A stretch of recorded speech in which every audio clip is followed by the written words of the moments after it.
Welcome back to Will's Boy Chat, where Ethan and I discuss things around the Chinese car market and try our hardest not to ramble too much. And fail mostly. Pretty much.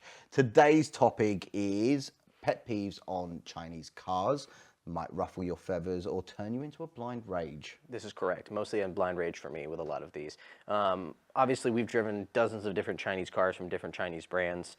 We are going to share our opinions, our top 5. I believe we've chosen 5 between the two of us. And then we would like to hear from our audience as well. What are the things about Chinese cars they've driven or Chinese cars that they see online that drive them crazy? Are they the same as us? Are they different than us? Either way, let us know in the comments below. And any other topic that they would like us to discuss, we won't know unless they tell us. That's a good point, actually, yeah. So if they definitely want us to talk about something, just let us know. We're not promising we will talk about it, but it will be strongly considered. Right, so first pet peeve, I think we both have this. We go on a lot of media events, and for those that don't know, on media events, typically, we'll have some sort of presentation or product demo. And somewhere in that product demo, there will be at least one world first. one world, every brand, every car launch has to have a world's first, even if it is not at all a world's first or a relevant world's first. Yes. It's kind of like Guinness Book of World Records, where yes, if you open the giant Guinness book, there's the records that are kind of like highlighted and they're really cool, and then there's like all the little ones that they put in there to fill the space. Yeah, and it's like, like fastest, most balloons popped in 60 seconds. Like, right. Really, who cares? Yes. Yeah. So a lot of those are what are used to fill up the workshops, is the word they usually use for these things. So let's think of it. It would be something where, okay, we take this, let's say a battery technology, a particular chemistry, and we've also got this kind of voltage for our charging, our infrastructure, right, or our charging platform. So it's like the world's first lithium iron phosphate plus 800 volt charging architecture. It's like, what doesn't really matter?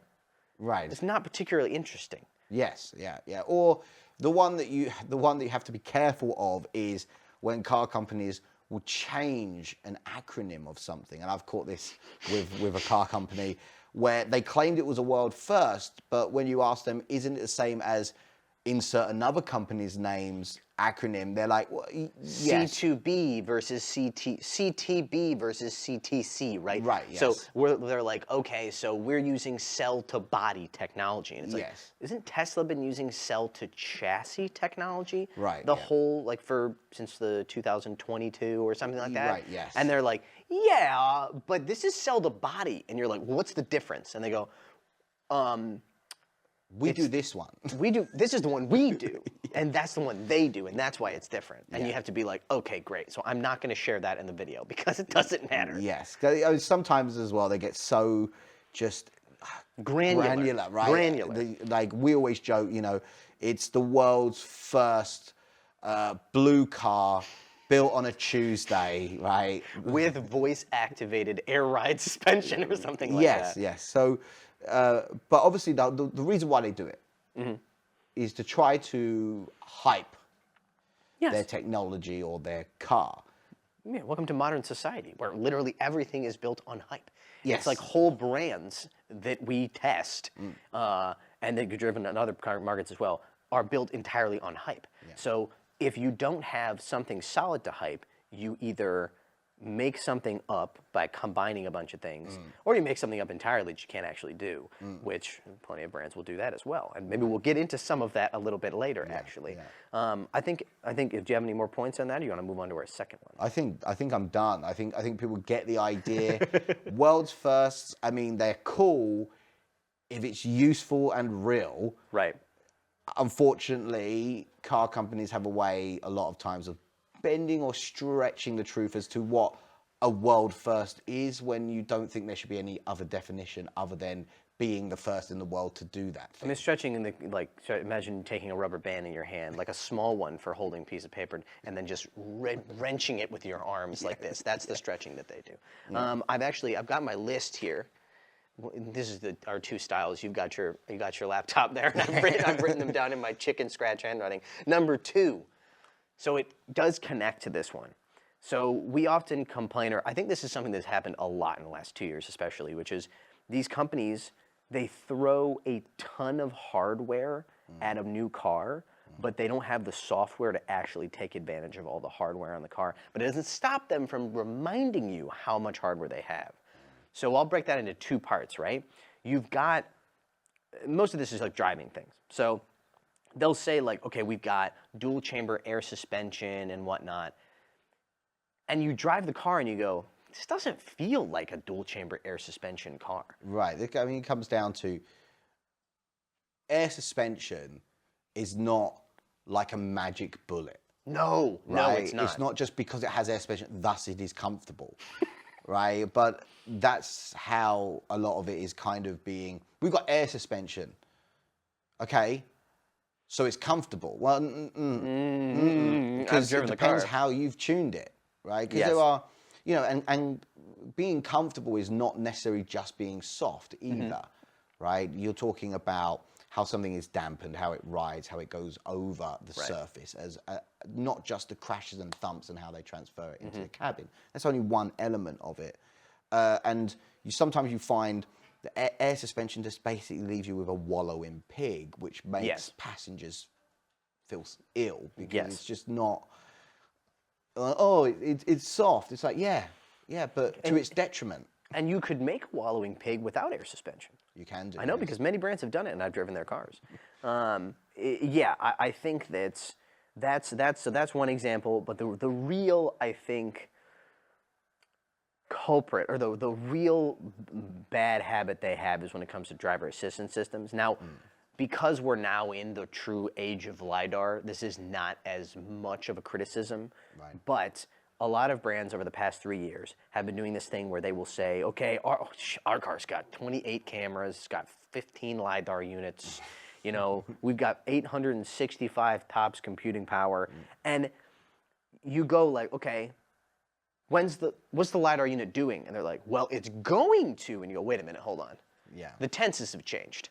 It's going. Eventually, this LiDAR unit is going to be part of our very advanced driver assistance system. hope that. We hope, fingers crossed. And there's one, we'll pick, a lot of brands have done this. We'll pick one car here because there's an egregious example, which is the Xpeng P7, right? Right. So not P7, the P5, right? Sorry, P5. The Xpeng P5 was a casualty of this war, so to speak. So when they launched the P5, the world's first, Like mainstream passenger vehicle with LiDAR. That was the title of my video. Yes, right. Because frankly, apart from that, there wasn't a lot interesting about that car. So, not a bad car, but. You know, and obviously with that, they launched at the same time XPilot 3.5, which was what they used to call their ADAS suite. And with XPilot 3.5, they promised AVP, the automatic valet parking, where it was going to go in and park itself. Right, across different floors. Different floors, and full-scale scenario, point-to-point, with city steer. Oh wow, you remember the verbiage there. Yes. The So, which was kind of realized before they decided to ditch the entire platform and move on to XNGP and leave the poor P7 in the corner. P5 in the corner. Now you messed up. The P5 in the corner, never to speak about it again. Yes, right? the P5 was the redheaded stepchild, with great respect for our redheaded fans, of the Xpeng family design-wise, and then it became that technologically. Yes. So yes, it was essentially just kind of relegated to the past. It was a rush to, because everybody was cheapening out LiDAR units, and there was rumors that this was going to have it and that was going to have it. And so everybody was rushing to put one into the car and be the first. And Xpeng were the first. And then you had ArcFox very quickly afterwards. True, with Huawei inside. We have 3 now, right? So one-upmanship. But again, now they have city steer, right? Because it's Huawei inside. It was a while before ArcFox was able to do that. So they started selling the ArcFox Alpha S. Alpha S. But if you want a triple LiDAR one, I think that took like a good. It took quite a while. I mean, I remember driving it, and the car had been out for like a year, I think. Yes. But yeah, and in the case with the P5, and well, I won't pick on Xpeng specifically. Like obviously, much hay has been made about the fact that so many companies, Tesla, XPeng, NIO, all these, so many, especially the earlier ones in the race for these new energy brands here in China and abroad, they promised these high-level driver assistance systems and self-driving so quick, so soon, and then it took years to deliver on it. I think the way that they didn't make it very clear, well, no, because they didn't. They launch a platform. If we take NIO, launch a platform, and now we're getting to the point where their NAD is being pushed to more users in beta testing now. But it's nearly 2 years since the NT2 and the and the launch of that and the discussion about NAD, which is their full ADAS systems, first started, right? And obviously we all know NIO's got 4 NVIDIA Orin X chips, whereas most people have 2, right? True. And I think what we're saying is just because you have more hardware, going back to the first thing, doesn't necessarily mean that it's automatically better, right? Right. You basically have a resource that you can use, right? So we're talking about compute power, and you would think that means that as time goes on, you have more reserve power to use, right? Because if we look at Tesla, I was just going to say, because this is where I turn the corner a little bit on this, because there's some reasonableness to, they call it future-proofing, right? A lot of these brands say, like, okay, even within their own model line, they'll say, okay, you've got three levels of trim. And so the top trim level, if you get it, it's got the LiDAR unit, it's got these things, so that when we do give you the next generation or make the next generation software for driver assistance available, you'll be able to utilize it. Sorry, mid-level and low-spec cars, you won't have the hardware necessary to even utilize the software. So that means that there's a certain amount of, I'll put it this way, I don't think traditional OEMs, you know, your Americans and Germans and Japanese, would ever build a car with a feature in it that they can't use right now and give to the customer, because they would see that as an unnecessary cost, whereas these guys see it as the price of doing business in China, where you have to build with the understanding that things are going to change so quickly. So there is some method to the madness in this respect. You look at Tesla, like, you've had to go through like hardware 3, hardware 4 for their as their ADAS has grown. Right. But the question is, how much is enough?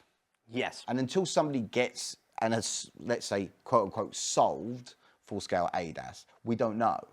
Right. Right. But if you take so long, there's a real chance that that hardware is no longer being used in a new generation where you're finishing solving autonomy, which is what happened to the P5. Right. And so you could have a system that's LiDAR based only to realize that, we're going to go with cameras from now on. Right. Okay, so the next one is light inputs, as in, we both know, because we both have driven many Chinese cars, when we talk about light inputs, we mean steering, the brake pedal, the gas pedal, or the throttle, or the whatever you want to call it, the accelerator pedal, it's an EV. They feel so removed from the actual experience of driving. They're just supposed to be the lightest, softest possible experience, just like really low stress. Yes. But the result is that there are very few Chinese cars that feel nearly as engaging to drive as even your standard car from a lot of foreign brands. Right, you know? And we're not saying like, oh my God, this $15,000 Chinese car doesn't drive like a BMW 3 Series. How could it dare? We're saying competitors in the same segments. Yes. Right. Yeah. So most of these, especially when you talk about EVs, you know, they have these artificially weighted steering, but it never gets heavy enough. It's not even, so yeah, that's an interesting way to put it. There's one way, like, it's fine. This light steering is fine when you're driving low speed in the city. It's quite nice. Right. If you like that, or around a car park. But when you're getting on it a bit, it's a bit just... You feel like you don't have enough of a connection to what the car is doing, the dynamics of the car. Yes. So you're throwing it into a corner and it feels like you're just kind of waiting to react to what the body moves because you're not sure what's happening through the steering wheel. Right, So we're also complaining about two aspects, really. It's super light and it's numb. Now, a lot of people watching are going to say, oh my God, every modern car is very numb steering. And you're right, the modern Civic doesn't have the same level of steering feel, apparently, as, you know, a 1990s Civic. Sure. But I think that it's still so much better than, I would say, your average Chinese vehicle. Yes. I mean, a lot of it is direct in China, but for me, my big peeve about it is not so much the feeling through the wheel, because, you know, for a day-to-day driver, it's not something that I'm looking for, right? But super light and direct just makes me feel a little bit uncomfortable when going quickly, right? So, yes, it feels a little bit harder to like put inputs in. and on top of that, accelerator pedal. Yeah, on these cars that have like 500 kilowatts and they're doing 0 to 100 kilometers per hour, 62 in 3.1 seconds, Yes, and and then yes, like it snaps your neck. right. So in my ET7, I could drive around in Sport Plus mode, right? If I change into it, then my foot's, let's say, just not used to it, is really choppy. Yes, it's very hard to modulate. If I drive around it in a bit and get used to modulating that, I can do, but my foot just aches because you have to barely Right. press the throttle and then hold it and sometimes I'm like, am I even, I'm slowing down because I'm not touching it, right? But, And you're fighting maybe the regen too. yeah, but you're talking about millimeters. between you and feeling uncomfortable. Yeah, so basically what it feels like for those who haven't driven like a Chinese car like this is, I was explaining to you the other day, like you can tune a car to be faster. And if you don't want to pay that much money, you can get a pedal box which will remap your throttle. So at 10%, your throttle gives you 100% wide open throttle. And that's basically what they're doing with these cars, but it's so extreme that they're using like that much of the throttle. Right. And it makes it difficult to drive in these sport modes in any reasonable, comfortable way, right? Right. And nobody's using these sport modes to do any kind of like mountain driving in most cases. Yeah, no. It's really just to go partially to scare the heck out of your passenger. Yeah, watch this. Yeah. Watch this, or like, you know, like, this seems like a time where I could use the sport mode in this car that's way too fast every other circumstance. I'll get on the highway right now, you know, and then you hit it and you realize, no, it's still too fast. Yeah. I'm already supposed to have to merge right now, and I'm going 15 kilometers, like 30 kilometers an hour faster than the people in the actual lane. So yeah, I just, this is something, it's getting better. Yes. It's getting better. I mean, like, we've got cars like the BYD Seal and stuff that we agree is a fine driving vehicle. Yes. Even the Xpeng P7, there are cars that are better at this, right? And this also, we'll just go ahead and say we'll apply this to the suspension tuning that we talked about at the beginning of the video as well, with the different hardware and everything. They're getting better at all these things. Yes. So let's move on to our last two topics. Sorry. Lastly on that, we can hate it. But what we have to understand is that we are in the Chinese market, and this has been a kind of theme amongst Chinese cars for a while. So you have to extrapolate that out to be like, it may be what the market likes. True. But that also means as these car companies go abroad, they may have to look at these types of, the way they're setting up these cars. Absolutely. For European or American buyers. The way any international brand does, right? Like Hyundai's suspension tuning in Korea is not the same as it is in the U.S. Right. You know, the Korean one's much softer apparently, and probably the European one is harder still than the American tuning. One can assume. Right. So you're right. They are going to have to learn to do that, and it will take some time, and they will probably mess up. And the first batch of cars that go to some of these other countries, these journalists might get in them. I've watched foreign journalists get behind the wheels of major Chinese brands cars, and they throw them through a cone course, and then they get out, and they're just like, yeah. Well, it's a point of relevance, right? What you're comparing it to, right? So if you're comparing a good driving Chinese car against other Chinese cars, it's not the same. And Right. you're not going to come to the same conclusions as if you're comparing it to, say, a BMW 3 Series. Right, which apparently is both of our benchmarks. So these last two topics we'll go through more quickly because they're not necessarily, they do really apply to Chinese vehicles, but they're also something that applies to the car industry as a whole. Right. So number one, I think, was going to be no buttons.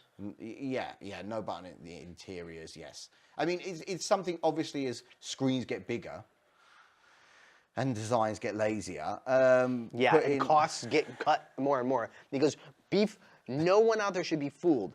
The reason that a Tesla doesn't have physical buttons is not just because they wanted to give it a really cool futuristic design. That was a factor. Yeah. But it's also because it's so much cheaper to produce a car interior where you can put everything on the screen. Exactly. I mean, after, the 2017 strike of the button makers.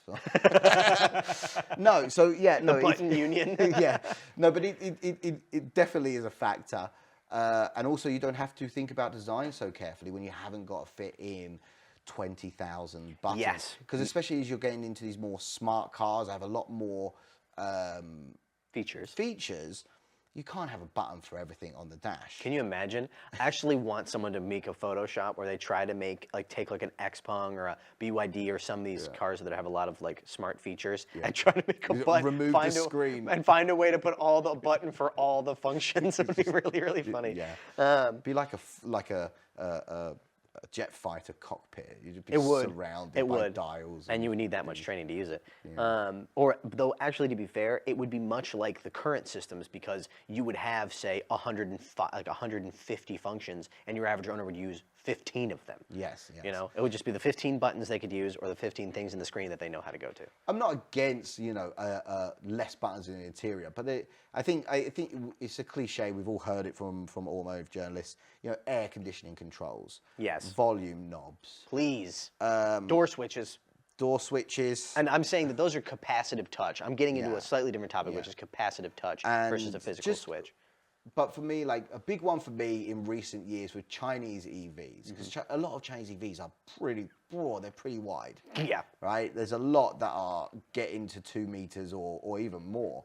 So you find yourself needing pull-in wing mirrors. Mm-hmm.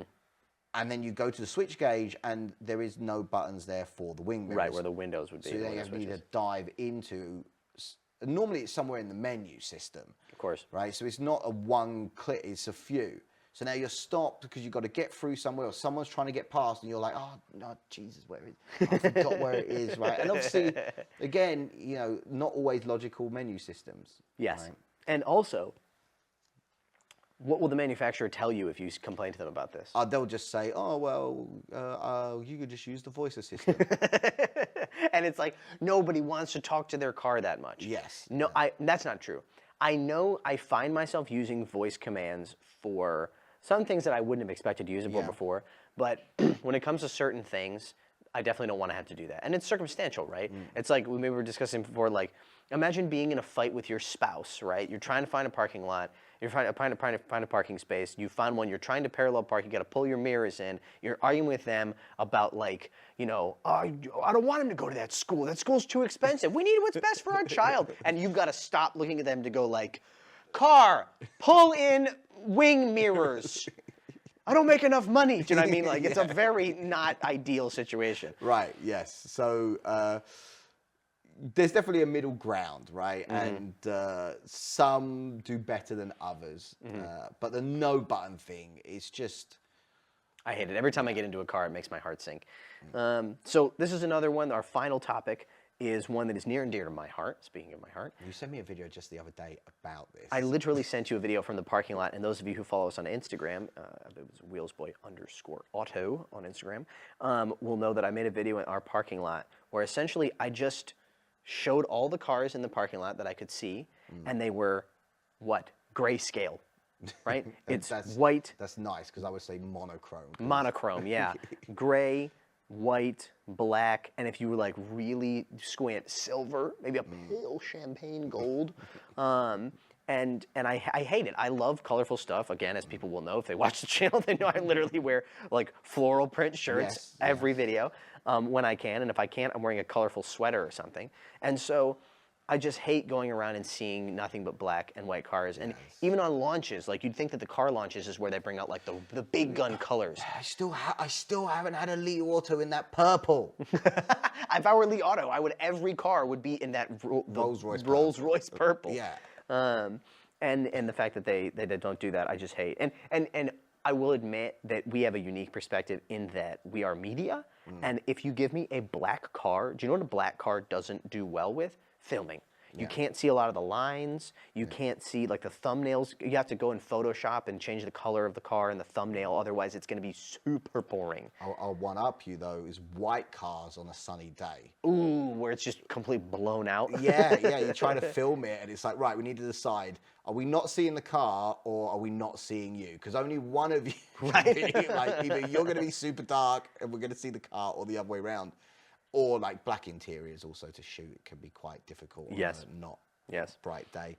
Yeah, so it's just a sad situation. And it's not like car companies don't offer free colours. Like there are colours on a lot of cars that are free that are not black and white. Yes. And it is a customer preference. It's true, and we have to acknowledge the fact that this is not something the consumers are driving this trend as well. Yeah. So what we are calling on is for governments around the world to ban car manufacturers from producing black and white cars, and only allowing people to choose a color. Find the link to our global petition in the description below. We're going to The Hague. Right. We're going to the International Criminal Courts, and we're going to get an injunction for all automobile manufacturers for any white, gray, or black color schemes. Yes. Okay, I think we've ranted enough. Yes. You know, again, we invite all of our audience to go down in the comments below. Yes. Do they agree with our rants? Do they want to add to those? Do they have their own pet peeves they didn't think we talked about? We do want to hear about it. And of course, if there are topics that they want to hear us discuss on the channel, they should let us know. They should absolutely let us know. But I think that's going to do it for today. Thank you, Will. All right. See you later.